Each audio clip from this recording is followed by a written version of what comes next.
ఈరోజు మనం చూడబోయే అంశం ఏంటంటే రాకడ సిద్ధపాటు. దేవుని రాకడ లేట్ అయినా మన పోకడేం ఆగదు.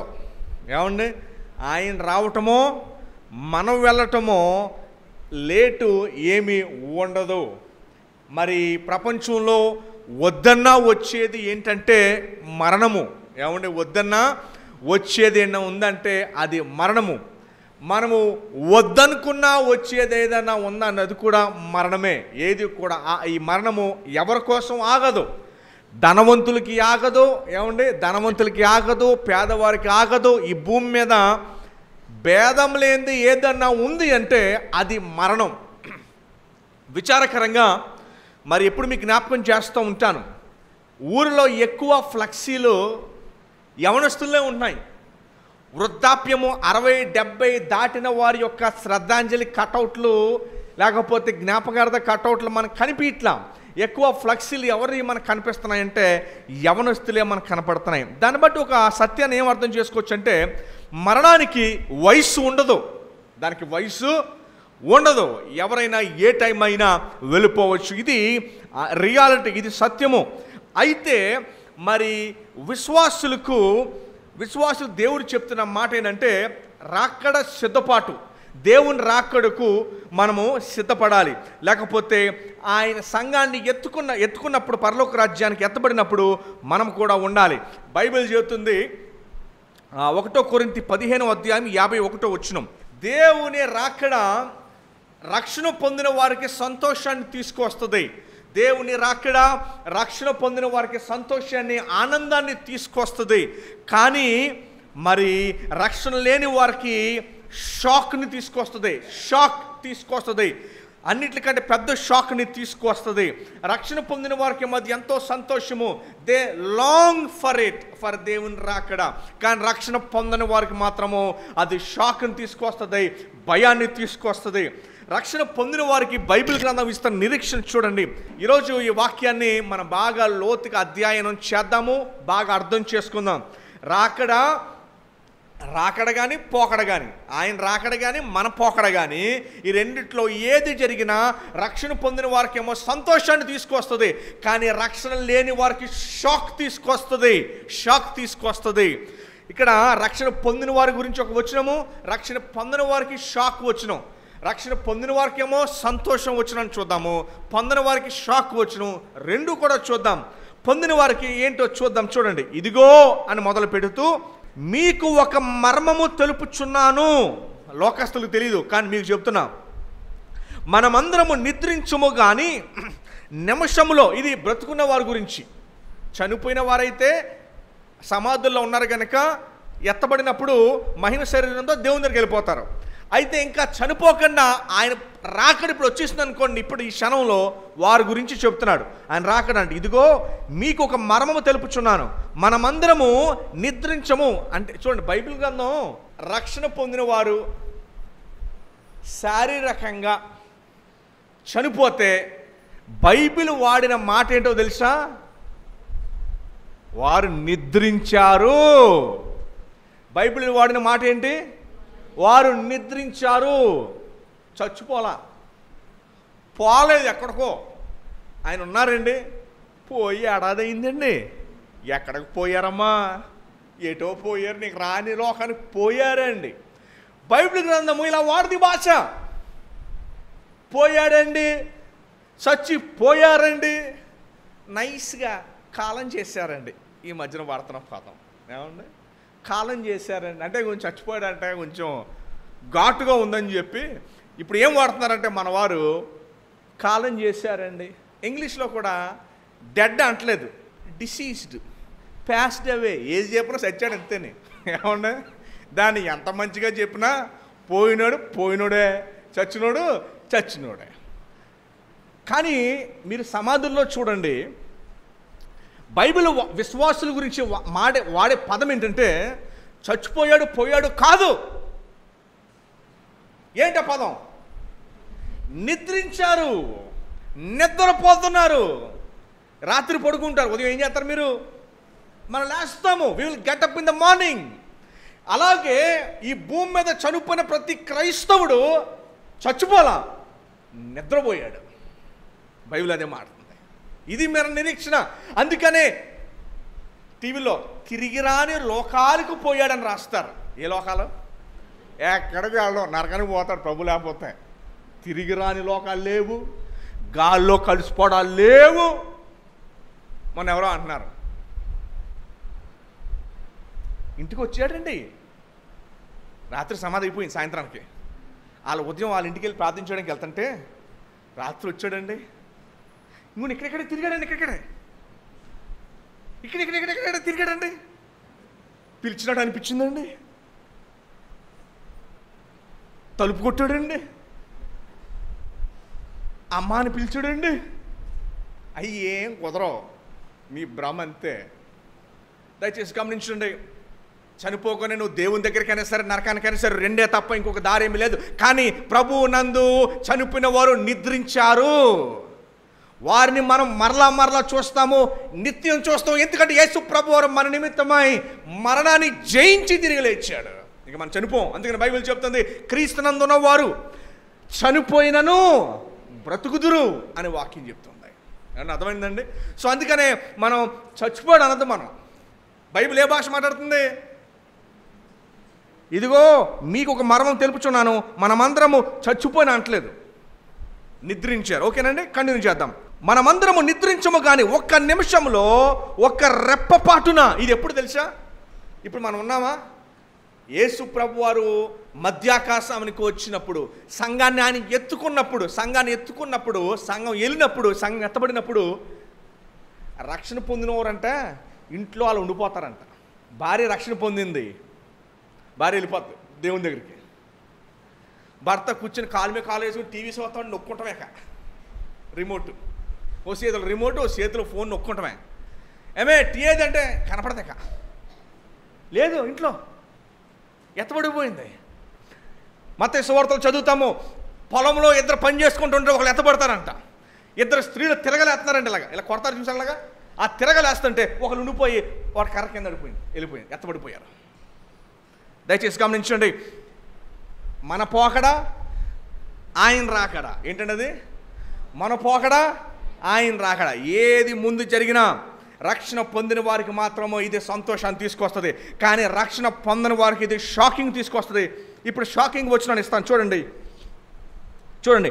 రెప్పపాటున కడబుర మ్రోగగానే మనమందరము మార్పు పొందుదము. బోర మ్రోగును, అప్పుడు మృతులు అక్షయులుగా లేపబడుదురు, మనము మార్పు పొందుదము. ఆయన పిలవగానే సంతోషంగా సన్నిధికి వెళ్ళిపోతాం. రక్షణ పొందిన వారికి అది చాలా షాకింగ్గా ఉంటుంది. ఎందుకు షాకింగ్ తెలుసా?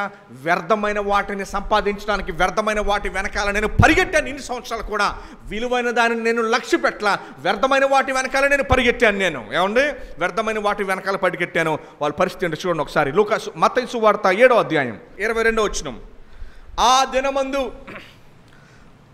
అనేకులు నన్ను చూచి, వీళ్ళ భ్రమలో బతికిన వాళ్ళని నెలను ఎత్తబడతారు అనుకున్నారు కానీ విడిచిపెట్టబడ్డ బ్యాచ్ వీళ్ళది. ఎత్తబడతారు అనుకున్నారు కానీ విడిచిపెట్టబడిన బ్యాచ్ వీళ్ళది. 22. ఆ దినముందు అనేకులు నన్ను చూచి, ప్రభువా మేము నీ నామమును ప్రవచింపలేదా, నీ నామమున దయ్యాలు వెలగొట్టలేదా, మీ నామమున అనేక అద్భుతములు చేయలేదని చెప్పుదురు. అప్పుడు నేను మిమ్మల్ని ఎన్నడూ ఎరుగను, అక్రమము చేయువారులారా నా యొద్దనుండి పొండని వారితో చెప్పుదును అని వారితో చెప్పుదును. దేవుడు ఇక్కడ మాట్లాడుతున్న మాట చాలా షాకింగ్ తీసుకొస్తుంది. సంగమా, అనేక సంవత్సరాలు దేవుని వాక్యాన్ని విని, దేవుని మందిరంలో కూర్చొని, సేవకుల సహవాసంలో ఉండి, సహోదరుల సహవాసంలో ఉండి మీరు కనుక రక్షణను పోగొట్టుకుంటే అది మీకు షాక్ అవుతుంది. చాలామంది ఎత్తబడతామని అనుకుంటారు కానీ వారు విడిచిపెట్టబడతారంట. మీరు ఆ స్థితిలో మాత్రం మీరు ఉండకూడదు. మరలా చెప్తున్నాను, మీరు ఆ స్థితిలో ఉండకూడదు. బైబిల్ చెప్తుంది మీరు ఎత్తబడే వారిలో ఉండాలి కానీ విడిచిపెట్టబడిన వారిలో ఉండకూడదు. ఎత్తబడుతున్న వారికి మాత్రం ఇది సంతోషాన్ని తీసుకొస్తుందని రాకడా పోకడా, కానీ విడిచిపెట్టబడిన వారికి మాత్రము ఇది షాకింగ్ తీసుకొస్తుంది. ఈరోజు మన వర్తమానం దేని గురించి అంటే మనము ఎత్తబడే వారిలాగా ఉండాలి. ఈ దొరైశ్వర మిషనరీ ప్రార్థన మందులు ఉన్న మనమందరం కూడా ఎత్తబడిన వారి లిస్టులో ఉండాలి. బాగా గమనించండి, ఎత్తబడిన వారి లిస్టులో ఒక వ్యక్తి గురించి ఈరోజు మనం చూడబోతున్నాం. ఆయన పేరే ఏలియా గురించి ఈరోజు మనం చూడబోతున్నాం. ఆయన పేరేంటండి? ఏలియా. ఆయన పేరు. మరణము చూడకుండా హానోకి వెళ్ళిపోయాడు, మరణము చూడకుండా ఏలియా ఎత్తబడ్డాడు. ఆ ఎత్తబడిన వ్యక్తి యొక్క లక్షణాలు ఈరోజు మనం చూసి మన జీవితంలో దాన్ని అలవాటు చేసుకుందాం. ఏమండి, దేవుడు రాకను వచ్చినప్పుడు మనం వెళ్ళేవారిలాగా ఉండాలి, కానీ కిందకి నరకంలోకి పోయేవారిలాగా ఉండకూడదు. ఆయన రాకడా మన పోకడా ఏది వచ్చినా కూడా పరలోక రాజ్యానికి వెళ్ళేవారిలాగా ఉండాలి, కానీ కిందకి వెళ్ళేవారిలాగా మనం ఉండకూడదు. ఈరోజు ఒక పవర్ఫుల్ వ్యక్తి గురించి మనం చూడబోతున్నాం. ఆ వ్యక్తి పేరు ఏలియా. ఏలియా బ్యాక్గ్రౌండ్ ఇస్తాను, బాగా ఆలకించాను. ఏలియా ఒక ప్రవక్త, సమూయేలులాగా ఒక ప్రవక్త, దానియేలులాగా ఒక ప్రవక్త. కానీ ఏలియా ఇస్ వెరీ స్పెషల్. ఏలియా ఎందుకు స్పెషల్ అంటే, మొదటిది ఎత్తబడ్డాడు. ఏలియా ఎవరి టైంలో ప్రవక్తగా చేశాడంటే, ఆహాబు రాజు ఉన్నాడు ఆ టైంలో. యెజబెలు ఇశ్రాయేలు కాదు, ఆమె పక్క దేశం నుంచి రావడం జరిగింది. ఆహాబు యెజబెలు ఇశ్రాయేలు దేవుడని యెహోవాను పూజించకుండా బయలుదేవతను వారు పూజించడం మొదలుపెట్టారు. బయలుదేవతను వారు ఎందుకు పూజించారు అంటే, పంట కోసము, భూమి కోసము, మంచి పంట వచ్చేటట్టు వర్షం కోసము బయలుదేవతను పూజిస్తారు. విచిత్రం ఏంటో తెలుసా? వీళ్ళు ఎప్పుడైతే ఆహాబు యెజబెలు బయలుదేవతను తీసుకొచ్చి విగ్రహాలు నిలబెట్టి బయలుదేవతకు ప్రవక్తల్ని పోషించి ఎప్పుడైతే ఇలా నిలబెట్టారు, బయలుదేవతను ఎందుకు పూజిస్తారు మరలా చెప్తున్నా, వర్షం కోసము, మంచి పంట కోసం, వర్షం కోసము, మంచి పంట కోసం. ఈ రోజుకి కూడా ఏజెన్సీ ప్రాంతాలకు వెళితే భూమి పూజన చేస్తారు. మీరు రోడ్డు మీద వెళ్తే మిమ్మల్ని తాడు పెట్టి ఆపేసి మేము భూమి పూజ చేసుకుంటున్నాం, ఎంతో కొంత చందాలు ఇవ్వని అడుగుతారు. ఈ రోజుకి కూడా వీళ్ళందరికీ పూర్వం ఒక అలవాటు ఉంది. అదేంటో తెలుసా? చిన్నపిల్లల్ని బలిస్తారు. ఈ రోజుకి కూడా నరబలి అని అంటారు. మీరు ఆ ఏజెన్సీ లోపలికి వెళ్తే ఈ రోజుకి కూడా ప్రతి మే నెలలో నరబలి ఇచ్చేవారు. పిల్లల్ని చీటీలు వేసుకుంటారు. చీటీలు వేసి వాళ్ళు ఏం చేసేవారంటే, నెలకొక ఏడాదికి ఒక వ్యక్తిని ఆ కుటుంబంలో బలి ఇవ్వాలి. ఆ బలి ఇచ్చి దాన్ని ఏమని పిలిచారంటే నరబలి అని పిలిచారు. ఏమని పిలిచారండి? ఎందుకు? వర్షం కోసం. దేనికోసం? వర్షం కోసం, పంట బాగా పండేదానికోసం. ఈ రెండింటిని. బయలుదేవుడు కూడా సేమ్ అంతే. అర్థమైందండి? వర్షం కోసము, పంట కోసం. వీళ్ళు ఎవరిని పూజించాలి? ఎవరిని పూజించాలి? ఎవరిని తెచ్చుకున్నారు? ఎందుకు తెచ్చుకున్నారు? వర్షం కోసం యెహోవాను విడిచిపెట్టేశారు. దేవుడు ఏలియన్ సీన్లో తీసుకొచ్చాడు. ఏలియా ఇప్పుడు ఆహాబు రాజుకి యెజబెలుకి ఒక మెసేజ్ ఇవ్వాలి. ఏంటో ఆ మెసేజ్ తెలుసా? రాజు రాని ఇద్దరు డేంజరస్. దేవుని భక్తులు నిత్యం చంపుతూ ఉంటారు. ఆహాబు రాజు యెజబెలు కూర్చుంటే వెళ్ళి అంటాడు, ఇదిగో దేవుని మాట మీ ఇద్దరికి 3.5 సంవత్సరాలు చొక్క నీరు భూమిలోంచి కానీ ఆకాశంలోంచి కానీ కొరదు. మీరు ఎవరిని తెచ్చుకున్నారు? ఎందుకు తెచ్చుకున్నారు? వర్షం కోసం తెచ్చుకున్నారు. ఇంకో దాన్ని దేనికోసం తెచ్చుకున్నారు? పంట కోసం తెచ్చుకున్నారు. 3.5 సంవత్సరాలు పచ్చ గడ్డి రాదు, చొక్క నీరు రాదు చెప్పేసి వెళ్ళిపోయాడు. 3.5 సంవత్సరాలు చొక్క నీరు పల్ల. అలాంటి మెసేజ్ జనరల్గా ఏ రాజు గారిని చెబితే 2 నిమిషాలు చంపేస్తాడు. ఎవరిని? చెప్పిన వ్యక్తిని. 2 నిమిషాలు చంపేస్తాడు. ఈరోజు కూడా మన భూరాజులకి ఇష్టం లేని చెప్పాలా, డబ్బా కొట్టేవాళ్ళు కావాలా? జనరల్ ఎవరికైనా. మన బంధువుల్లో కూడా మనకు ఎవరంటే ఇష్టపడతాం? మనం పొగిడే వాళ్ళని ఇష్టపడతాం. ఎవడైనా గుచ్చే చెప్తున్నాను అనుకో, ఈ అత్మానం నాకు ఏదో చెప్తా, నువ్వు పక్కే. మనిషి స్వభావం అలాంటిది. చెప్తున్నాను నేను. ఆహాబు రాజు దగ్గరికి వెళ్ళి చెప్పాడు. ఏలియా ఇంకో సందర్భం చెప్తాడు, చాలా ఉన్నాయి. ఇంకో సందర్భం, ఆహాబు రాజు యెజబెలు ఇద్దరు కూడా నీ దేవుడా నా దేవుడా సవాలని చెప్పి ఇద్దరు కూడా బలిపీఠాలు నిలబెడదాం. బలిపీఠాలు నిలబెట్టి బలరిపిద్దాం. మంట మనం వెలిగించొద్దు. అగ్ని పైనుంచి రావాలి. అగ్ని ఎక్కడి నుంచి రావాలి? అగ్ని దేవుని దగ్గర నుంచి రావాలి. ఉదయం 9 కానించి 5 దాకా బలిదేవతకు పూజలు చేసి బలర్పణ అగ్ని రా అని ప్రార్థన చేశారు. ఏలియా మావోలుడు కదా, ఇందాకే చెప్పాను మీకు. ఏలియా కుర్చీ వేసి కూర్చొని జాయిగా మాట్లాడుతూ ఊరు వెళ్ళాడేమో, బయలుదేవత కూర్చి గట్టిగా పిలవని వినపడద్దే, సిగ్నల్ అందట్లేదేమో. నాట్ రీచబుల్ వస్తుంది కదా అని అన్నాడు. వాళ్ళకి ఇంకా కోపం వచ్చేస్తుంది, ఆర్జ్యం పోసినట్టు ఉంది. ఇంకా మధ్యాహ్నం 12 అయింది, 8 గంటల పని 4 గంటలు అయింది. మళ్ళీ సాయంత్రం 5 అయిపోతుంది, 4 అయిపోయింది. నిద్రపోతాడేమో లేకపోయారా అన్నాడు. మనం వెస్టపోతాళ్ళకి ఎటకారం ఇవ్వక అనుకుంటా ఆయనకి. నిద్రపోతాడేమో లేపండి, 5 అయిపోయింది, 6 అయిపోయింది, ఇంక చాలా ఆపండక. ఏలియా అన్నాడు, ఈ బలిపీఠం మీద వాటర్ పోయింది. జనరల్గా నిప్పెట్టేప్పుడు ఎవరైనా వాటర్ పోతారా? ఎండిపోయింది తీసుకొస్తారు. నీరు పోయింది, నిండగా పోయింది, పొరలాలే, నీరు కారాలు బయటకు వచ్చేసేయాలా, ఇంకా పోయిన వాటర్ అన్నాడు. ఆకాశం వైపు చూసి ప్రార్థన మొదలు పెట్టగానే అగ్ని వచ్చి ఆఖరికి బలిపీఠం కొరకు నిలబెట్టిన మనం ఎటకలు పెడతాం. ఏం పెడతాం మనం? మంటకి ఎటకలు పెడతాం. వాళ్ళు రాళ్ళు పెట్టారు, బలమైన రాళ్ళు పెట్టి, మన బ్రిటిష్ బ్రిడ్జ్ కట్టారు రాళ్ళతోని. అంతకంటే బలమైన రాళ్ళు ఉన్నాయి ఇస్రాయేల్ దేశంలో. ఈ బ్రిడ్జ్ ఇప్పటికే 150 సంవత్సరాలు ఎంత అయిపోయింది మనకు తెలియదు టైము. అలాంటిది రాళ్ళు తీసుకొచ్చాడు, బండరాళ్ళు తీసుకొచ్చాడు. కొండల నుంచి మనం రాళ్ళు పాల్గొట్టాలంటే బాంబులు పెట్టాలి. అలాంటి రాళ్ళు తీసుకొస్తే అగ్ని వచ్చి క్షణంలోనే బూడిద చేసి వెళ్ళిపోయేసరికి అప్పుడు మొదలెట్టాడు. 400 మంది బయలు దేవత ప్రవక్తలు ఉంటే తీసుకోండి, 50 మంది ఇశ్రాయేలు కత్తులు పట్టుకుని 400 మంది బయలుదేవతల్ని, ఆ యొక్క పూజారుని ఆ రోజు హతమ చేసేసాడు. ఎవరో రాజు కాదు, సైనికుడు కాదు, ఎవరైనా ప్రవక్త. ఒక్క దెబ్బలో ఆ రోజున ఇది సీన్ జరిగింది. అలాంటి ప్రవక్త ఈయన ఎత్తబడినవాడు. ఎవరైనా ఈరోజు మీకు క్వశ్చన్ తెలుసండి, మనోళ్ళు అంటారు ఈయన గురించి చెప్తే, ఏలియా కాబట్టి అలా ఉన్నాడు, మా దొరశీరులు ఉన్న మాకు ఏడవద్దు అనుకుంటున్నారా? అందుకని మీరు అనుకుంటారని బైబిల్ చెప్తుంది. ఏలియా, యాకోబు అంటాడు, ఏలియా మీ వంటి వాడు కాడా, 3.5 సంవత్సరాల కొరకు ప్రార్థన చేసినప్పుడు మరలా వర్షం కురిచింది, వద్దని చెప్పినప్పుడు మానేసింది, మరలా ఏలియా మన వంటి వాడే. సో ఈరోజు వాక్యం విన్నప్పుడు నేను కూడా ఇలాగ ఉండాలి. ఏమనుకోవాలి? నేను కూడా ఇలాగ ఉండాలి. అసలు నేను ఇలాగ ఉండవలసిన వాడు నేను, కానీ లేను. చింతించి మరలా ఏలియవర్లా ఉండాలి. ఈరోజు 7 విషయాలు నేను రాసుకున్నాను, కానీ వీలైన విషయాలు మనం చూద్దాం. ఈరోజు మనం చూడబోయే అంశం ఏంటంటే, ఎత్తబడటానికి, దేవుని రాజ్యంలోనికి మనం ఎత్తబడడానికి మనకు ఉండాల్సిన లక్షణాలు.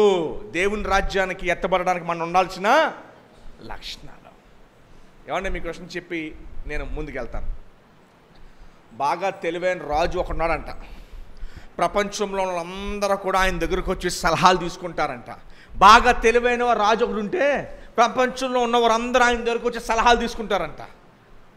ఒకసారి అందరిని పిలిచాడంట, నేను వెళ్ళిపోతున్నాను రండి అన్నాడంట.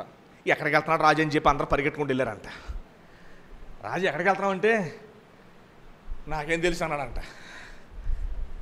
ఇదేంటిది, మనం అడిగే ప్రతి ప్రశ్నకు ఈయన దగ్గర సమాధానం ఉంటుంది. ఇప్పుడేమో నాకేం తెలుసు అంటున్నాడు. సర్లే, ఇంక మళ్ళీ అడిగితే కోపడతాడేమో. రాజా, మరి మీరు వెళ్ళకముందు మీ సైన్యాన్ని, మీ కుక్కుల్ని, మీ డాక్టర్ని అందరినీ ముందే పంపించేస్తాడు. ఏమండి, మరి ఇప్పుడు అమెరికా ప్రెసిడెంట్ వస్తున్నాడంటే మన ఇండియాకి ఫస్ట్ ఎవరిని పంపుతాడు? ముందు ప్రెసిడెంట్ చెక్ చేసుకుంటాడా? ఎవరిని పంపుతాడు? ఫస్ట్ సెక్యూరిటీని పంపుతాడు, మెడికల్ టీంని పంపుతాడు, ఆ కార్లను పంపుతాడు. అతను ఏం ప్రయాణించాలో, మన ఇండియా కార్లు ఎక్కడ అతను అన్నింటిని పంపుతాడు. అప్పుడు ప్రెసిడెంట్ వస్తాడు. అంతే కదండి. ఇక్కడ కూడా ఇప్పుడు సీఎం వస్తున్నాడు అనుకోండి, డైరెక్ట్ సీఎం వచ్చేస్తాడు. ఫస్ట్ ఎవరు వస్తారు? పోలీసులు వస్తారు, స్క్వాడ్ డాగులు వస్తాయి, రోడ్లన్నీ చెక్ చేస్తారు. అన్ని పంపించిన తర్వాత సెక్యూరిటీ బ్యారికేడ్లు కట్టిన తర్వాత అప్పుడు సీఎం గారు వస్తారు. అంతేనా? అయితే ఈ రాజు దగ్గరికి వచ్చిన వాళ్ళు అందరూ అన్నారు, మరి మీ కుక్కుల్ని, డాక్టర్ని అందరిని పంపించేశారు అక్కడికి అన్నారు. ఎక్కడికి? ఈయనేమో ముసలి వయసు వచ్చింది, చచ్చిపోబోతున్నాడు. అందరిని పిలిచాడు, నేను వెళ్ళిపోతున్నానండి. ఆలోచన అన్నారు, మీరు వెళ్ళిపోతున్నారు బాగానే ఉంది, మరి వీళ్ళందరూ ముందే పంపించారా అన్నారంట. ఆయన అన్నాడు, లేదు పంపలేదు అన్నాడు. మరి ఎక్కడికి వెళ్తున్నావు? తెలీదు. పోనీ ఎప్పుడు వెళ్తున్నావు చెప్పు. తెలీదు. అదేంటిది, ఇన్ని సంవత్సరాలు ప్రతి ప్రశ్నకు సమాధానం ఉంది. ఎక్కడికి వెళ్తున్నాం అంటే చెప్పడం, ఎప్పుడు వెళ్తున్నాం అంటే చెప్పడం. అయితే నీ దగ్గర సమాధానం లేవని తిట్టుకుని వెనక్కి వచ్చేసారంట. అదే క్రైస్తవుడి దగ్గర సమాధానం ఉంది. నేను మిమ్మల్ని ఇండివిజువల్గా అడిగారు అనుకోండి, ఎక్కడికి వెళ్తున్నారు మీరు అంటే మీరు ఏం చెప్తారు? పరలోక రాజ్యం, ఇంకో పదం కూడా చెప్పండి. నిత్య జీవము, ఇంకో పదం కూడా చెప్పండి. దేవుని రాజ్యం, ఇంకా నివాస స్థలం 4, ఇంకా ఎక్కడికి వెళ్తున్నాం మనం? పౌలు గారి వాడారు ఈ మాటని. ఎక్కడికి వెళ్తున్నాం మనం? ఎవరి దగ్గరికి ఎక్కడికి వెళ్తున్నాం? ప్రభువు దగ్గరికి. చాలామంది ఏంటంటే ఎక్కడ బంగారం ఇష్టమే, అక్కడికి వెళ్ళి కూడా చూపు ఎక్కడ ఉంది, బంగారం ఫీజు అంటే అండి ఎక్కడో ఏమండి, అక్కడికి వెళ్ళి కూడా ఆశ ఎక్కడ దేని మీద ఉంది, అక్కడికి వెళ్ళి ఆ ఆశ కూడా మళ్ళీ బంగారం మీద. దయచేసి గమనించండి, దేవుని వాక్యం చెప్పే మాట ఏంటంటే క్రీస్తు దగ్గరికి మనం వెళ్ళబోతున్నాం. ఈరోజు మనం అంశం చూడండి, మొదటి రాజుల నుంచి మనం చూడబోతున్నాం. మొదటి రాజులు 17వ అధ్యాయంలో నుంచి దేవుని వాక్యాన్ని మనం చూడబోతున్నాం. ఏలియా ఎత్తబడడానికి, అలాగే సంఘంలో మీరు ఉండి ఎత్తబడడానికి ఏలియా దగ్గర 7 లక్షణాలు ఈరోజు మనం చూడబోతున్నాం రాబోయే 3 వారాల్లో. ఈరోజు మనం చూడబోయే లక్షణం ఏంటంటే ఏలియా యొక్క విశ్వాస జీవితం. ఆల్రెడీ ఏలియా యొక్క క్యారెక్టర్ మీకు చెప్పాను. ఏలియా ఎటువంటి వాడు, ఎలాంటి మనిషి, ఎలాంటి క్యారెక్టరు, ధైర్యం మాత్రమే కాదు ఎట్లాంటి వాడో కూడా మీకు నేను వివరించాను. ఏలియా విశ్వాస జీవితం గురించి ఈరోజు మనం చూడబోతున్నాం. మొదటి రాజులు 17వ అధ్యాయము మొదటి వచనము. మొదటి రాజులు 17వ అధ్యాయం మొదటి వచనం. ఆల్రెడీ ఏలియా క్యారెక్టర్ గురించి మనం చూసాము. చాలా డైనమిక్ క్యారెక్టర్, చాలా సీరియస్ క్యారెక్టర్, భయపడిన క్యారెక్టర్. ఆహాబు, జెజబేలు ఇశ్రాయేలుని పరిపాలించే టైంలో ఈయన ప్రవక్తగా ఉన్నాడు. సో ఏలియా ఎత్తబడడానికి 7 లక్షణాలు మనం చూస్తాము. అందులో మొదటి లక్షణం ఏంటంటే ఏలియా యొక్క విశ్వాస జీవితము ఎటువంటిదో చూద్దాం. అంతటి గిలాదు కాపురస్తుల సంబంధియును తిష్బీయుడనైన ఏలియా ఆహాబు నద్దకు వచ్చి, ఎవని సన్నిధిని నేను నిలవబడితినో ఇశ్రాయేలు దేవుడైన ఆ యెహోవా జీవము తోడు, నా మాట ప్రకారము గాక ఈ సంవత్సరంలో మంచైనను వర్షమైనను పడదని ప్రకటించెను. ఏలియా బాగా గమనించండి. ఈరోజు మన మైండ్లో ఉండాల్సిన మాట ఏంటంటే ఏలియా మన వంటి వాడే. ఏలియా ఎవరి వంటి వాడు? ఏలియా మన వంటి వాడే. సో వాక్యం వింటున్నా మీరందరూ కూడా ఒకటే ఆలోచన, ఏలియా మన వంటి వాడే. ఏలియా ఎత్తబడ్డాడు. ఏలియాకి 7 లక్షణాలు ఉన్నాయి. మీరు ఎత్తబడాలి, 7 లక్షణాలు మనం కూడా కలిగి ఉండాలి. ఏలియా క్యారెక్టర్ చూడండి, వెరీ సీరియస్ క్యారెక్టర్ ఏలియా క్యారెక్టర్. పేతురులాగా కూడా కాదు. చాలా సందర్భం పేతురు మాట ఒకటిను చేతం కూడా ఉంటుంది పేతురుది. పేతురు ఏం చెప్పాడు? నీ కోసం నా ప్రాణాన్ని పెడతానని చెప్పి గెత్సెమనే తోటలో ఒక అతని తల నరకపోతే చెవు పోయింది. విన్నారని బాగా? ఏలియా అట్లాంటి క్యారెక్టర్ కాదు, మాట తప్పే వ్యక్తి కాదు ఏలియా. ఏలియా ఎంత సీరియస్ క్యారెక్టర్ అంటే రాజు దగ్గరికి వెళ్ళి ఈ మాట చెబితే రాజు నన్ను చంపుతాడేమో అని భయపడిన క్యారెక్టర్ ఎవరిది? ఏలియాది. ఏలియా ఎందుకు భయపడ్డంటే, నేను తీసుకువెళ్ళేది దేవుని మాట. నన్ను ధిక్కరిస్తే ఎవరిని ధిక్కరించినట్టు? దేవుని ధిక్కరించినట్టు. నేను దేవుని పక్షమున దేవుని మాట చెప్పడానికి నేను రాజు దగ్గరికి వెళ్తున్నా. సో రాజు వినేది ఎవరి మాట? దేవుని మాట. సో నేను భయపడి దేవుని మెసేజ్ నేను మార్చను. నేను భయపడి ప్రజలకు నచ్చింది నేను చెప్పను. నేను ఏం చెబుతాను? దేవుని మాటను తూచా తప్పకుండా నమ్మినవాడు, తూచా తప్పకుండా పాటించినవాడు, దేవుని మాట తప్ప మరి ఏ ఒక్కరి మాట, మనుషుల మాట లక్ష్య పెట్టినవాడు కాడు. ఇది మీరు అట్లా అర్థం చేసుకోవాలి అంటే, నా జీవితంలో నేను ఎవరి మాట వింటున్నా, నా జీవితంలో ఎవరి మాట బట్టి నేను నడుచుకుంటున్నాను. నేను మోస్ట్ డేంజరస్ ఏంటో తెలుసా? మీకు తోచింది చేయడం. బైబిల్ చెప్తుంది ఇర్మియా గ్రంథంలో హృదయం అంట చాలా వ్యాధి కలిగిందంట, అది ఘోరమైన మోసం చేసేదంట. ఇది గ్రహింపగలిగిన వాడు ఎవడని చెప్తుంది. తోచినట్టు చేయొద్దు. ఒకసారి నేను టీవీలో చూస్తాను, ఎవరో అంటున్నారు, నీ హృదయం ఏం చెప్తుందో అది చెయ్యి అంటున్నాడు.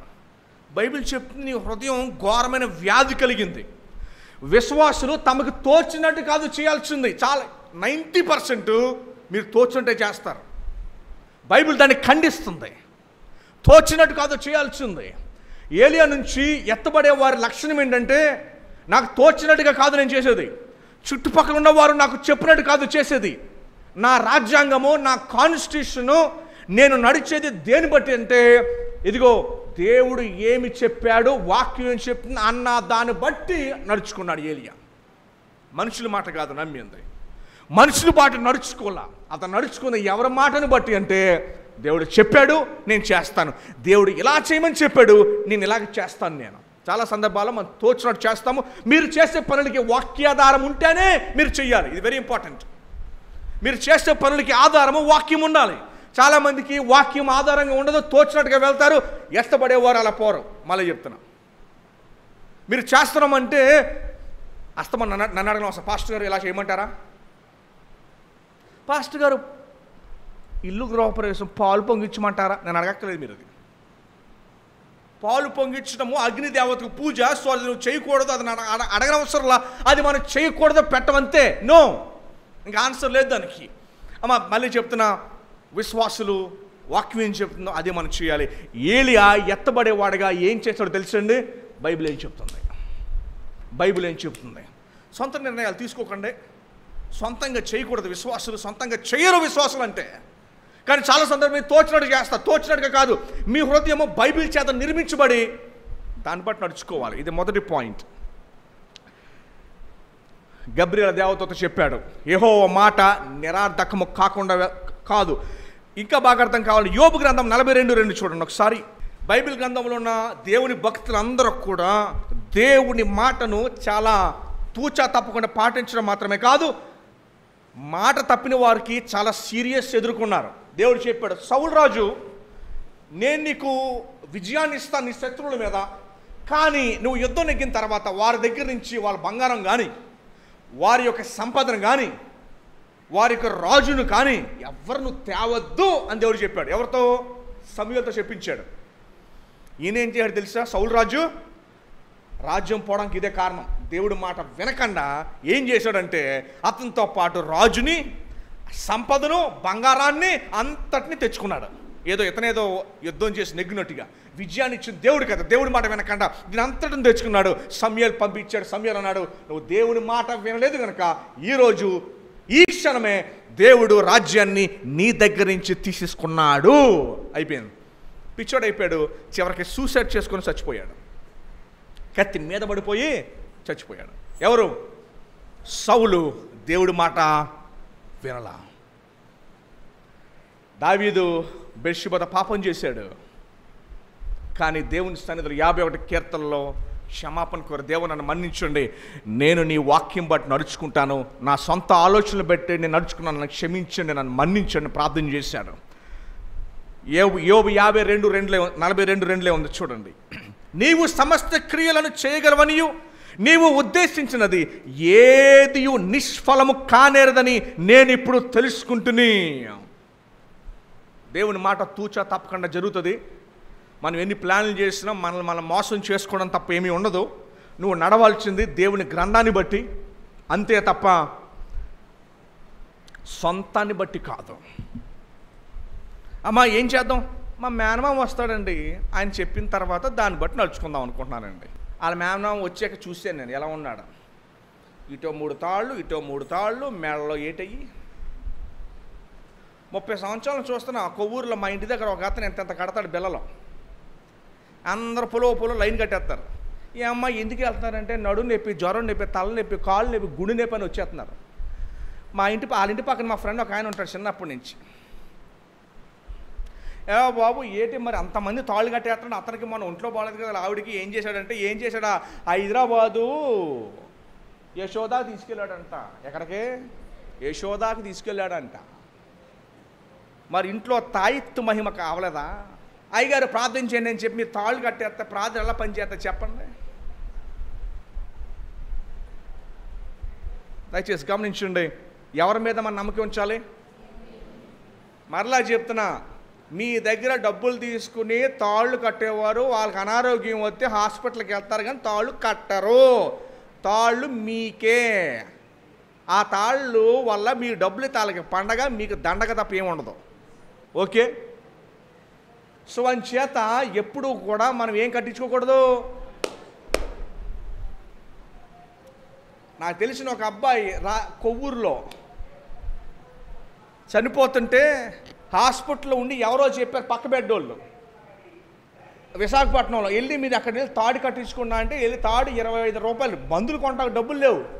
కానీ అప్పు చేసి తాడు కట్టించుకొని వచ్చిన రెండో రోజు ఉదయం 8ంటికి నేను 9ంటికి కిమ్స్కి తీసుకురమ్మన్నాను, కనీసం అక్కడ నా పాప క్షమాపణ చేద్దామని. కానీ 7:30కి ఫోన్ వచ్చింది, ఇంక లేడని. ఆ పక్క బెడ్డోడు తాడు కట్ట తెలిస్తే అతనే బాగుపడుతురు కదా. సో అంచేత శక్తి సృష్టికర్త అయిన దేవునిలో ఉంది కనుక ఎక్కడ ఇలాంటి విశ్వాసాలు ఎప్పుడు కూడా మనం ఎలాంటి ఏలియా ఎలాంటి వాడు తెలుసా? దేవుని వాక్కు దీనినే నమ్మాడు. దేన్ని నమ్మాడు? అది దాటిపోలా. మన జీవితం ఏదైనా సరే దీని మీదే నిర్మించుకోవాలా. దేని మీద? అందుకని పెళ్ళిళ్ళు జరిగేటప్పుడు ఏం మార్చుకుంటారో తెలుసా? ఏం మార్చుకుంటారండి? దాని అర్థం ఏంటంటే మన జీవితం నిర్మించుకోవాల్సింది దేని బట్టి అండి? కట్నాలు కాదు మనం కట్టేది, బంగారం కాదు మనం కట్టేది ఇది.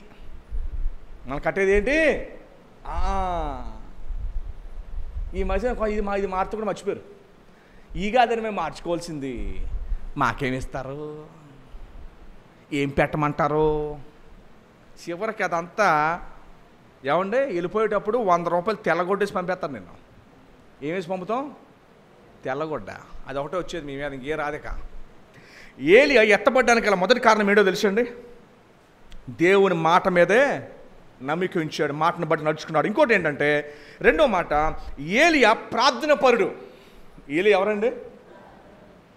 పక్క వచ్చిన ఉంటుంది చూడండి, 17వ అధ్యాయము. ప్రార్థన పరుడు ఏలియా 17:21. అదే మొదటి రాజులు. ఆ చిన్నవాని మీద ముమ్మారు తాను పారుచుకొని, యెహోవా నా దేవా, నా మొర ఆలకించి ఈ చిన్నవానికి ప్రాణము మరల రానిమ్మని యెహోవాకు ప్రార్థించగా ఆ చిన్నపిల్లడు లేచి నుంచున్నాడు. ఏలియా ఆ రీతిగా ప్రార్థన చేశాడు. దావీదు భాషలో కూడా ఇలాగే ఉంటుంది, యెహోవాకు నేను మొర్రపెట్టితిని. ప్రార్థన చేశాడని రాయదు, ఏం చేశాడంట? మొర్రపెట్టాడంట. చాలా సిన్సియర్గా ప్రార్థన చేశాడు. 2 లక్షణాలు చూసాం విశ్వాస జీవితంలో. లేకుండే మొదటి లక్షణం ఏంటంటే దేవుని మాట తప్ప, వాక్యం తప్ప ఇంకోటి అతను చూడాల. రెండవది ప్రార్థన పరుడు. మూడవది ఏంటో తెలుసండి? ఏమని నమ్మాడు తెలుసా? ఆహాబు రాజు యెజెబెల్ రాణి ఇద్దరు కూడా దేవుని ప్రవక్తలని చంపేయమని ఆర్డర్ ఇచ్చేశారు. వీళ్ళందరినీ కూడా ఒక వ్యక్తి కాపాడాడు. ఎవరిని? దేవుని ప్రవక్తల్ని ఆహాబు చేతిలో నుంచి దాచాడు. అలాంటిది ఏలియా ధైర్యంగా వెళ్ళి ఈ మాట చెప్పాడు. ఏమని తెలుసండి? 3.5 సంవత్సరాలు నీకు వర్షము ఉండదు. 3.5 సంవత్సరాలు నీకు వర్షం. 18వ అధ్యాయం మొదటి వచనం చూడండి. మొదటి రాజులు 18:1. అనేక దినములైన తరువాత 3వ సంవత్సరం యెహోవాకు ఏలియాకు ప్రత్యక్షమై, నేను భూమి మీద వర్షము కురిపింపబోచున్నాను, నీవు వెళ్ళి ఆహాబును దర్శించుమని సెలవీయగా.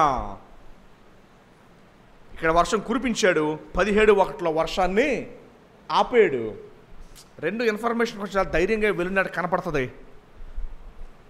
ఆహాబు రాజు దగ్గరికి ధైర్యంగా పోయాడు. దేవుడు నన్ను కాపాడేవాడు. ఆహాబు రాజు నన్ను చంపుతాడేమని భయపడలా.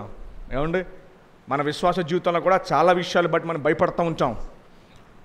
రేపు ఎలాగని ప్రభు అన్నాడు, రేపటి గురించి చింతించదు, ఏనాటికి ఆ నాటికి చాలును.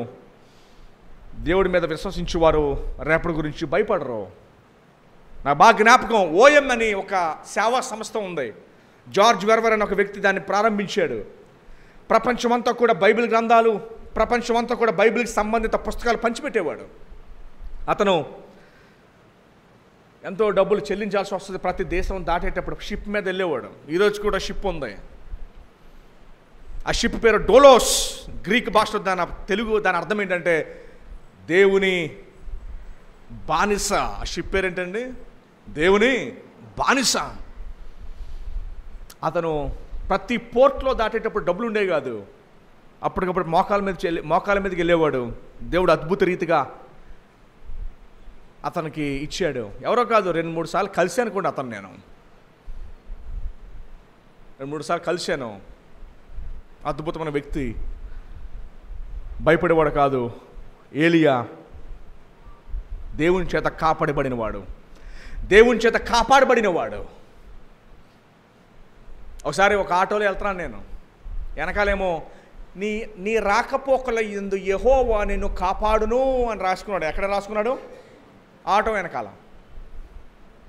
ఆటోని చూసి ఎక్కుతున్నాను నేను, చేతిలో ఏమో ఇది ఉంది, ఆటో వెనకాల ఏముంది? నీ రాకపోకల యందు యెహోవా నిన్ను, చేతిలో ఏమో పొగొచ్చేస్తుంది, వెనకాల ఏముంది?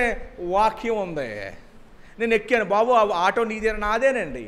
వాక్యం బాగా రాయించి? అవునండి నేనే రాయించానండి. మరి చేతిలో అదేంటంటే అని పాడేయడం. అలాగా మీరు పాస్టర్ గారండి, పాస్టర్ గారికి భయపడతావా దేవుడికి భయపడతావా? ఎవరికి భయపడాలి? మోగేస్తూ ఉంటుంది. అయ్యగారు గృహకూటానికి ప్రార్థనకు వస్తూ ఉంటే పాస్టర్ గారు వచ్చారు, టీవీ కట్టి ఎవరు వచ్చారంట? మరి దేవుడు నీ గృహంలో నువ్వు రోజు నేను చూడలేదా? దేవుడు టీవీ కట్టే.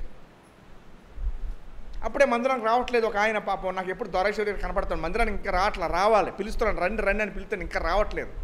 నన్ను చూసినప్పుడల్లా ఒకటి వేస్ట్ అయిపోతూ ఉంటుంది. ఎంత బాధపడతా అనుకున్నా నేను, ఇలాగైనా మారతాడని. ఏమండే చూసినప్పుడల్లా ఇలా వచ్చేస్తాను పాడేసి.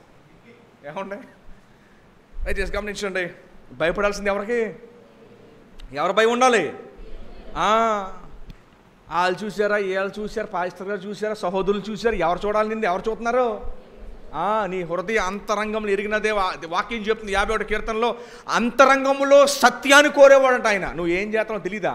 ఏలియా విశ్వాస జీవితంలో 3 చూసాం. మొదటిది, దేవుని వాక్యం బట్టే నడుచుకున్నాడు, భయంకరమైన ప్రార్థన వీరుడు. దేవుని మాట అతని దగ్గర ఉందగా, భయపడేవాడు కాడు అసలు. యేసుప్రభు శిష్యులు అన్నారు, ప్రభువా మమ్మల్ని ఏమో నువ్వు రాజుల ముందు నిలబడతానంటున్నావు, నేనేమో నత్తోడిని.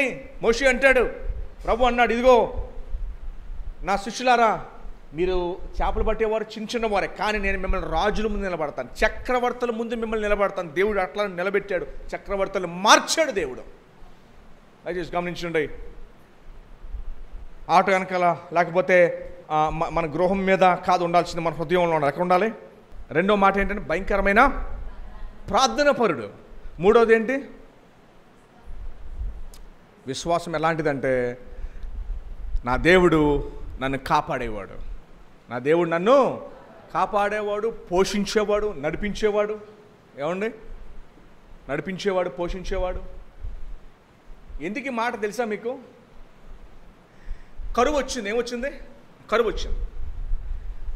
దేవుడు అన్నాడు, ఏలియా కెరీతు ఆ ప్రాంతానికి వెళ్ళి నువ్వు పోషించబట్టానికి నేను కాకులను పంపిస్తాను. నేను కాకులు నీకు రొట్టెలు తీసుకొస్తాయి, మాంసాన్ని తీసుకొస్తాయి. 3.5 సంవత్సరాలు కాకుల చేత ఏలియాని పోషించాడు దేవుడు. దేవుడు నిన్ను కాపాడేవాడు, పోషించేవాడు అన్నాక చెప్తున్నాను నేను. వినకండి, అర్థం చేసుకోండి. లోపలికి వెళ్ళాలి. ఇది లోపలికి ట్యాబ్లెట్ ఏమవ్వాలి తెలుసా? ట్యాబ్లెట్ లోపలికి వెళ్ళగానే విత్ ఇన్ 3-4 మినిట్స్లో డిసాల్వ్ అయిపోతుంది, కరిగిపోతే మెడిసిన్ అవుతుంది మనకి. అలాగే ఇది వెళ్ళాలి. ఏలిని ఎలా పోషించాడు చూడు, మనం వంటి వాడే. మరలా చెప్తున్నా, ఎలా పోషించాడంటే దేవుని వాక్యం బట్టి నడుచుకున్నాడు. భయంకరం ప్రార్థన పరుడు, ఎవరికి దేవునికి భయపడే వ్యక్తి. అందుకనే 3.5 సంవత్సరాలు కాకుల ద్వారా పోషించాడని. జనరల్గా కాకులకు తెలిసింది ఏంటంటే ఎత్తుకుపోవడం తెలుసు. కాకులకి ఎత్తుకుపోయే కాకుల్ని పోషించి కాకులుగా చేశాడు దేవుడు. కాకులు కూడా వాడుకున్నాడు దేవుడు. అడు తర్వాత సారేపతి అనే ఒక ఊరికి వెళ్తే అక్కడ ఒక విధవరాలు చివరిగా ఒక బుడ్లో ఆఖరి నూనె, ఆఖరి రొట్టె తినేస్తే ఇంక అక్కడితో చచ్చిపోతారు వాళ్ళు. కరువు అంటే ఏంటో చెప్తాను మీకు. కంబోడియా దేశంలో పాల్ పాట్ అనే ఒక ఆ దేశ ప్రధాని ఏం చేశాడంటే 1,00,000 మందిని ఒకే సెల్లో పెట్టి తిండి పెట్టకుండా వదిలేసాడు. వారు ఆకలికి ఏం చేశారంటే ఒకళ్ళు తినేశారంట. కంబోడియా దేశంలో ఒక పెద్ద మ్యూజియం ఉంది. నేను వెళ్ళలేదు కానీ పాస్టర్ గారు వెళ్ళారు. ఆ పెద్ద మ్యూజియంలో ఏముంటుందో తెలుసా? పుర్రెల మ్యూజియం. అది ఏ మ్యూజియం? అది పుర్రెలు ఉంటాయి. నెట్లో వెతకండి. కంబోడియా దేశంలో ఈ స్కల్ మ్యూజియం అని ఉంటుంది. ఓన్లీ పుర్రెలు పెట్టారు, అమర్చి పెట్టారు నీట్గా. 1,00,000 అన్నం పెట్టకుండా వదిలేసాడు. కరువు అంత ఘోరంగా ఉంటుంది, మనకు కరువు తెలియదు. మనకి ఓ పూట భోజనం లేట్ అయితేనే చిందులేసేస్తాం మనం. మీలో ఎవరైనా గడిచిన 5 సంవత్సరాల్లో 2 రోజులు వరుసగా తిండి లేకుండా ఉన్నారా? జస్ట్ 2 days వరుసగా 2 రోజులు తిండి లేకుండా ఉన్నారా మీలో ఎవరైనా? లాస్ట్ 5 years, 5 రోజులు కాదు, 5 సంవత్సరాల్లో 2 రోజులు తిండి లేకుండా ఉన్నారా మీరు ఎవరైనా? ఎవరైనా సరే 2 days. అలా పోషించాడు మిమ్మల్ని దేవుడు, గుర్తుపెట్టుకోండి. అర్థమైందా? అలా పోషించాడు దేవుడు మిమ్మల్ని, గుర్తుపెట్టుకోండి. ఆయన స్తుతించడానికి, ఆరాధించడానికి దేవుడు మనకి ఆకాశం విప్పేసి బస్తా ఏకల డబ్బులు బస్తా 5 సంవత్సరాలు ఎప్పుడు 2 రోజులు తక్కువ లేకుండా మిమ్మల్ని పోషించాడు అంత గొప్పగా. ఏలియాని చివరగా ఈ రొట్టె నూనెతో 3.5 సంవత్సరాలు ఆ బుడ్డిలో నూనె అయిపోలా, ఆ కుండలో రొట్టె అయిపోలా, 3.5 సంవత్సరాలు అద్భుత రీతిగా పోషించాడు. మీలో ఎంతమంది అలా పోషించబడడానికి ఇష్టపడుతున్నారండి? దేవుడు నన్ను పోషించాలని నేనైతే ఇష్టపడుతున్నాను. అలాగా నేను చిన్నప్పటి నుంచి విశ్వాసమే బతికాను. నేను నా విశ్వాసం ఎలాంటిదంటే, చిన్నప్పుడు కాలేజీలో అదే ఇది చమత్కారంగా ఉండొచ్చు కానీ వాస్తవం, ఫీజు కట్టడానికి డబ్బులు లేకపోతే నా ATM కార్డుతో ఎవరైనా వేసుకుంటారేమో అని చెప్పి రోజు చెక్ చేసేవాడు. అలాగా చెక్ చేయే ముందు ప్రార్థన చేసుకునేవాడు నేను. దేవా రేపు 2,500 కట్టాలి అని కార్డు పెడితే ఒకరోజు 48,000 వచ్చింది అకౌంట్లోకి. 2,000 కోసం చూసినోడికి 45,000 అంటే ఎలా ఉంటుందిగా? ఉత్తుత్ క్రైస్తవులు అయితే ప్రార్థన చేయడం మానేస్తారు 1 సంవత్సరం పాటు. కానీ నిజమైన క్రైస్తవులు ఆ డబ్బులు పట్టుకుని 8 మందికి ఫీజు కట్టాను నేను. ఎంతమందికి? 8 మందికి ఫీజు కట్టాను నేను. ఆ 3 నెలల మెస్ ఫీజు నేనే కదా అందరికి కూడా. దేవా నాకు ఇచ్చావు, ఇది నాకు ఇచ్చావంటే ఇలా అవసరాలు తెలిసే నాకు ఇచ్చావు. ఎవరో కెనడా నుంచి నా ఫ్రెండ్ ఎప్పుడో కలిస్తే అది ఎందుకో మనస్ఫూర్తి నాకు పంపించాడు ఒకేసారి. 8 మంది ఫీజు కట్టాను నేను. దాదాపు 4-5 months కట్టాను. నా పక్కన వెస్ట్ బెంగాల్ నుంచి ఒక ఆయన వచ్చాడు, విక్టర్ అతని పేరు. ఆ విక్టర్ ఎలాంటి అంటే ఈ ఏలియా లాంటివాడే. కలకత్తా నుంచి డిగ్రీ చదివాడు, కలకత్తా సెయింట్ జేవియర్స్లో. ఇక్కడ మెడ్రాస్ క్రిస్టియన్ కాలేజ్కి వచ్చాడు చెన్నైలో. డైరెక్ట్ కాలేజ్కి వచ్చేసి ప్రిన్సిపల్ రూమ్కి వెళ్ళిపోయి అన్నాడు, ఆ ప్రిన్సిపల్ క్రిస్టియన్నే. వెళ్ళిపోయి, సార్ నన్ను దేవుడు పంపించాడు ఇక్కడ MA సోషియాలజీ చేయమని, నా దగ్గర రూపాయి లేదు, ఎవరు టికెట్ డబ్బులు ఎత్తే ఇక్కడికి వచ్చాను, మీరు ఏమైనా ఫీజు ఎవరికే ప్రిన్సిపాల్ గారికి మేనేజ్మెంట్ మీరు ఏమన్నా నా ఫీజు కడితే నేను చదువుకుంటాను, నేను నా దగ్గర రూపాయలు దేవుడు పంపించి అక్కడికి వచ్చానని చెప్పాడు. 2 సంవత్సరాలు ప్రిన్సిపాలే 4 సెమిస్టర్లు అతను ఫీజు కట్టాడు. అది విశ్వాసం అంటే. డబ్బులు లేకపోతే అక్కడికి వెళ్ళను నేను, ఇది కాదు విశ్వాసం అంటే. ఏమండి అది అనుకుంటున్నారా? వచ్చాడు విక్టర్ అతని పేరు. వీలైతే ఎప్పుడు తీసుకొస్తాను ఇక్కడికి. కలకత్తాలో అతను ప్రొఫెసర్గా చేస్తున్నాడు ఇప్పుడు. వచ్చి ప్రిన్సిపాల్కి చెప్పాడు అలాగా, నా రూమ్ పక్కన ఉంటాడు, వీకెండ్లో అందరూ బయటకు పోయి గాలి తిరిగి వస్తారు, తలుపు కూడా తీయడు అసలు. నేను కొట్టి వదిలేసేవాడిని. నేను ఏం చేస్తానని చెప్పి అందరూ 2 కుర్చీలేసి పైకి చూస్తుంటే ఆ మోకాలేసి ప్రార్థన చేస్తున్నాడు. కలకత్తా ఇల్లు ఖరగ్పూర్ అవుతుంది. ఖరగ్పూర్లో IITలో ఉంది ఒక ఖరగ్పూర్ IIT అని, అందులో ఇంగ్లీష్ ప్రొఫెసర్గా చేస్తున్నాడు ఇప్పుడు. ఖరగ్పూర్ వెళ్ళేంతవరకు 5 సీట్లు మోకాలేసే ఉంటాడు అలాగా. నాయన దేవుడా అలా వెళ్ళేంతవరకు. 2 పాయింట్ ఏంటి? ఏలియా భయంకరమైన ప్రార్థన పరుడు. ఎవరు? దేనికి భయపడ్డండి? ఒకసారి మా పక్కన రూమ్మేట్స్ ఇద్దరం, ఆ రోజు నైట్ డిన్నర్ పెట్టరు హాస్టల్లో. పక్క రూమ్మోడు మమ్మల్ని భోజనం తీసుకెళ్ళాలి, తర్వాత రోజు నేను అతను తీసుకెళ్ళాలి. ముందు నేను తీసుకెళ్ళిపోతానని చెప్పి చక్కగా నేను మంచి రెస్టారెంట్ తీసుకు భోజనం పెట్టేశాను. భోజనం పెట్టేసాక ఉదయం కాలేజీకి వెళ్తాను అడిగాను నేను, Victor where are you taking me today అన్నాను నేను. ఈరోజు నన్ను ఏ రెస్టారెంట్ తీసుకెళ్తున్నాను అని.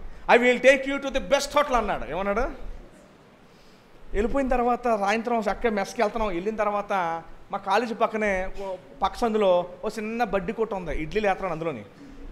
ఇదేట్రా బాబు ఇక్కడ తీసుకొచ్చాడు, ఎక్కడో లోపల ఉంటుందో అనుకున్నాను. ఇడ్లీ ఆర్డర్ చేస్తున్నాను. ఏంటి ఇక్కడ తీసుకొచ్చావు నువ్వు? ఇడ్లీ బెస్ట్ హోటల్ అని చెప్పి ఇక్కడ తీసుకొచ్చావంటే పై చూడు అన్నాడు. బోర్డు మీద ది బెస్ట్ హోటల్ అని రాసి ఉంది. ఇప్పటికీ అక్కడ తాంబరం ఏరియాలో పైకి ది బెస్ట్ హోటల్ అని ఉంది. సరేలే ఏదో ఒకటి అని చెప్పి తినేసి వచ్చాం అనమాట. దేవుడు అద్భుత రీతిగా పోషించాడు. కాలేజీలో మా నాన్న ఫీజు కట్టకపోతే 2 సంవత్సరాలు నేను డిగ్రీ పీజీ చదువుతుండగానే మా చెల్లికి నేను హాస్టల్ ఫీజు కట్టా. చదువుకునే ఎవడన్నా ఫీజు కడతాడా? దేవుడు పోషణ అలాగుంటుంది. నిన్నే కాదు, నీ చుట్టుపక్కల అందరిని పోషిస్తాడు నీ వల్ల. ఈ మాట పౌలు గారు అన్నారు. పడవ విరిగిపోయింది, అందరూ చచ్చిపోతారు అనుకున్నారు. పౌలు అన్నాడు, నా బట్టి మిమ్మల్ని అందరిని దేవుడు రక్షిస్తాడని చెప్పాడు. ఒక వ్యక్తి బట్టి చదువుతాను చూడండి. నోవాను బట్టి నోవా కుటుంబాన్ని రక్షించాడు. అబ్రహామును బట్టి ఇశ్రాయేలును దేవుడు రక్షించాడు. నీ బట్టి అనేక మంది దేవుడు పోషిస్తాడు.